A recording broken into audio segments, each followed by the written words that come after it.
이번에는 여름아님께서 문의를 주신 파세코와 함께 이야기를 나눠보겠습니다. 비중은 15%입니다. 15,500원에 단기로 보고 진입했는데 진단 부탁드립니다라고 말씀을 주셨네요.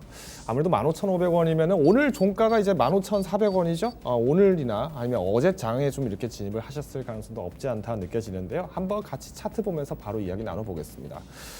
실제로 이제 파세코가 이제 굉장히 급등을 했던 원인 중 하나가 바로 이 구간입니다. 4월부터 지금 이제 5월까지 바로 홈쇼핑 대란이 한번 났었죠. 그렇습니다. 실제로 이제 창문형 에어컨에 대한 어떤 이슈들이 굉장히 강하게 나오면서 짧은 시간 만에 제품이 완판이 됐다라는 내용들이 대서특필이 됐었습니다.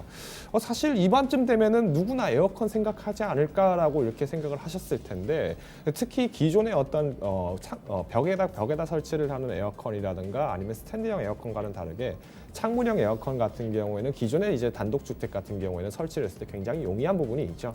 특히 이제 또 1인 가구들이 늘어나는 상태에서 이제 원룸이나 이런 부분들에서는 기존에 탑재가 된 곳이 있을 수도 있고요. 또 탑재가 되지 않은 원룸 같은 경우에는 오히려 이런 수요들이 늘어났기 때문에 굉장히 가시적인 어떤 주가의 흐름들이 보였다라고 얘기를 드릴 것 같습니다. 다만 조금 아쉬웠던 부분이 어떤 거냐면 기존의 파세코 같은 경우에는 5월에 한 번, 7월에 한 번 이런 식으로 상승을 한 번, 두 번 정도 이렇게 평균적으로 진행을 했었는데요.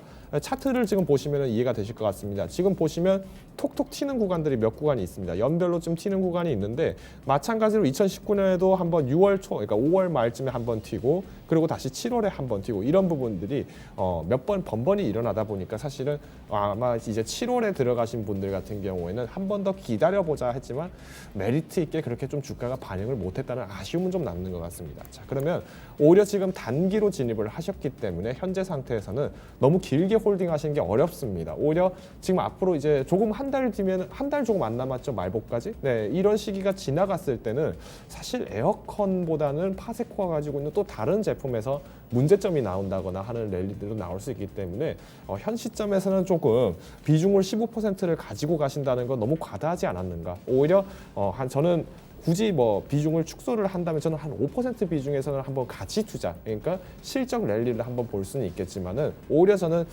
단기간에서 보신다라고 하면은 별로 이 종목을 그렇게 추천드리고 싶지는 않아요. 그래서 오히려 지금은 이제 에어컨에 대한 시기들은 이미 지난 5월부터 해서 선 반영이 된 부분이 굉장히 크다라고 좀 정리를 드리면서요. 다른 종목을 한번 눈여겨보시는 것을 적극적으로 추천을 드리겠습니다.